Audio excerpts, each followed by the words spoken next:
Bienvenidos a Metabolismo TV, tu fuente de información correcta sobre el metabolismo y la salud, el hongo cándida y el déficit de atención.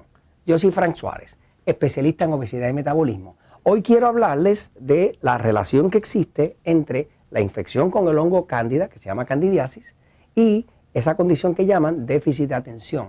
En inglés le dicen Attention Deficit Disorder, pero es una condición que está siendo muchas veces diagnosticada en niños, especialmente en jóvenes. Y hay una relación bastante directa entre esa condición que están diagnosticando y el hongo cándida. Ahora, quiero dar reconocimiento a alguien muy novedoso. Estoy hablando de Jefferson Terborg. Jefferson Terborg es un genio que hace videos y hace poco leyó mi libro, El Poder del Metabolismo. Se nota, caramba, se nota que lo entendió. Cuando yo oigo a alguien explicar esto de forma tan sencilla y exacta, me doy cuenta que realmente lo entendió.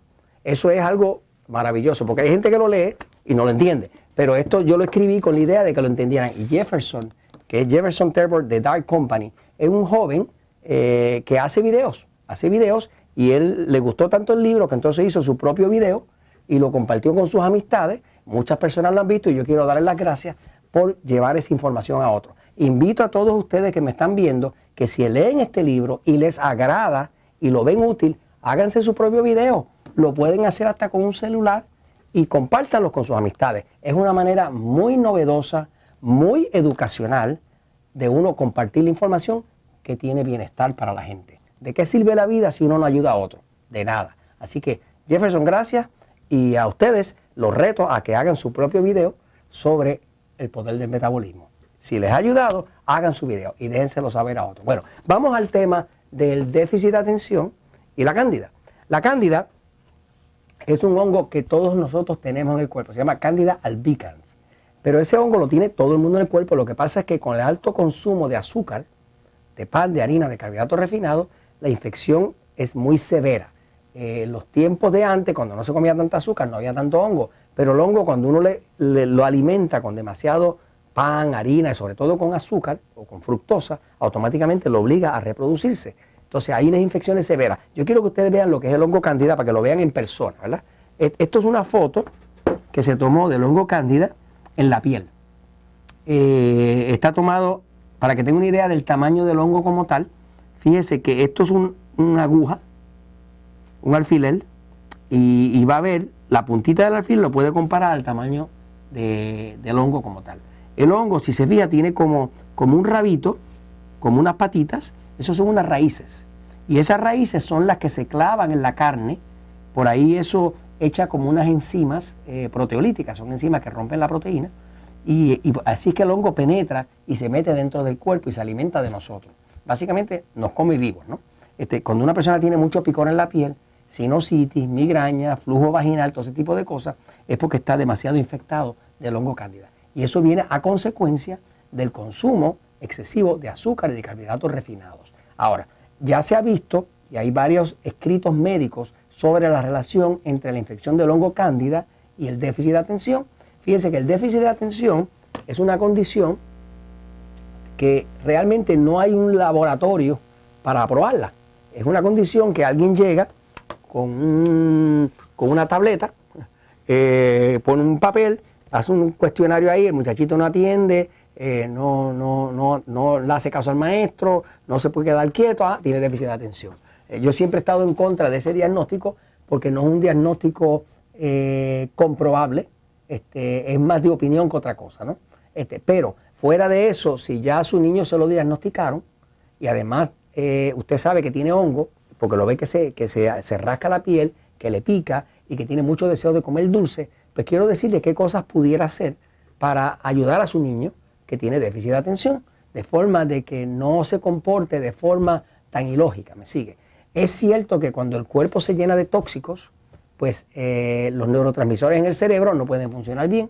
Al no funcionar bien, la persona puede afectarse neurológicamente, o sea, a nivel emocional, de pensamiento, de memoria, de comportamiento, todo ese tipo de cosas, ¿no? Se han visto casos de niños con déficit de atención, igual que con los niños de autismo, que cuando se les reducen los tóxicos en la dieta o en su medio ambiente, automáticamente empiezan a manifestar muchísimo menos la condición, ¿no? Voy un momentito a la pizarra para explicarlo. Fíjense, el déficit de atención ha sido un súper gran negocio para la farmacéutica, porque antes los niños, en los tiempos de antes, los niños no eran mercados, pero desde que salió el déficit de atención, pues quieren medicar a los niños, ¿no? Ahora, si ya el niño tiene el diagnóstico de déficit de atención y tiene un problema de que está intranquilo, que no puede dejar de moverse, o sea, es movimiento compulsivo, si tiene realmente una falta de atención, o sea, que no puede mantenerse ahí para uno comunicarse con él, que es falta de atención, es muy posible que haya una condición de tóxicos. El mejor candidato para producir tóxicos se llama Candida albicans. Según yo comento en mi libro El poder del metabolismo, Candida albicans produce 78 tóxicos que ya se localizaron en laboratorio. Son 78 tóxicos distintos. Uno de los tóxicos que produce la Candida albicans se llama formalina. Formalina es un líquido bien picante, o sea, si le toca la piel, le va a dar mucho picor a usted.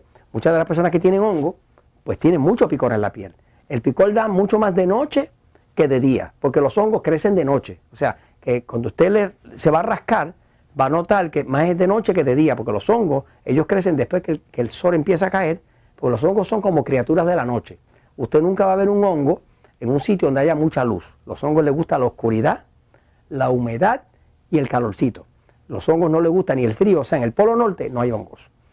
¿Dónde hay hongos? En los sitios tropicales, donde hay calentito y donde hay mucha humedad. Y sobre todo donde hay oscuridad. Los hongos no toleran la luz. Y como no toleran la luz, porque la luz los mata, pues básicamente ellos siempre andan metidos por los huequitos de los oídos, por el ano, por las mucosas, por los sitios escondiditos del cuerpo que están húmedos, calientitos y oscuros. Ahora, la formalina como tal, que era el tóxico que le estaba hablando, es un tóxico que es tan tóxico que las personas que usan formalina tienen que ponerse unos guantes. Y es uno de los tóxicos que produce la Candida albicans. ¿Para qué se usa la formalina? Por ejemplo, cuando una persona se muere y hay un cadáver, ¿no? El cadáver se embalsama. La formalina se usa para embalsamar cadáveres. Es uno de los usos que tiene. Es un preservativo, ¿no? Entonces al cadáver le ponen formalina y se sabe que las personas que trabajan con la formalina tienen que andar con unos guantes dobles para protegerse de la corrosión, el picor de eso. Ahora, si usted tiene un niño que obviamente está infectado del hongo cándida, porque lo va a ver con los picores en la piel, con la sinusitis, a veces con dolores de cabeza, con muchos gases y demás, y se lo han diagnosticado con ADD, con Attention Deficit Disorder, con déficit de atención, pues hay varias cosas que usted puede hacer para usted reducir el hongo cándida.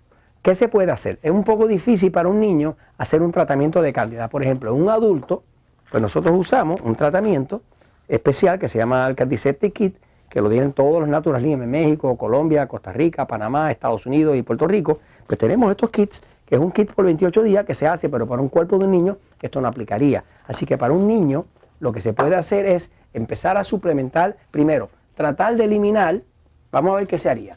Para un niño lo que se haría sería tratar de eliminar todo lo más que se pueda el azúcar.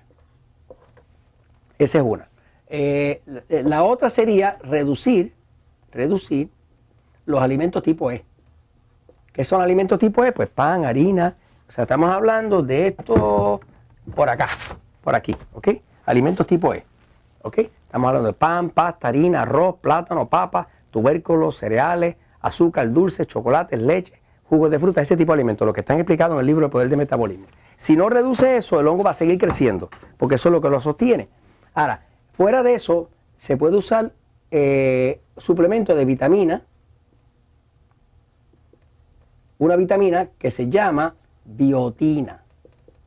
La biotina, que en inglés se llama biotin, es una vitamina del complejo B que lo que hace es que le para la reproducción al hongo. Puede usar también algo de aceite de coco. Aceite de coco en pequeñas cantidades también mata el hongo. Así que la biotina, el aceite de coco y el ácido fólico es otra vitamina que usted le puede dar al niño y eso empieza a parar la reproducción al hongo. Así que básicamente esto es el tipo de cosas que puede hacer y en muchos casos cuando se logra bajar la colonia de hongos, entonces el niño se empieza a comportar mejor porque tiene menos tóxicos y puede tener más atención, dormir mejor, estar mejor. Y esto se los comento pues porque la verdad siempre triunfa.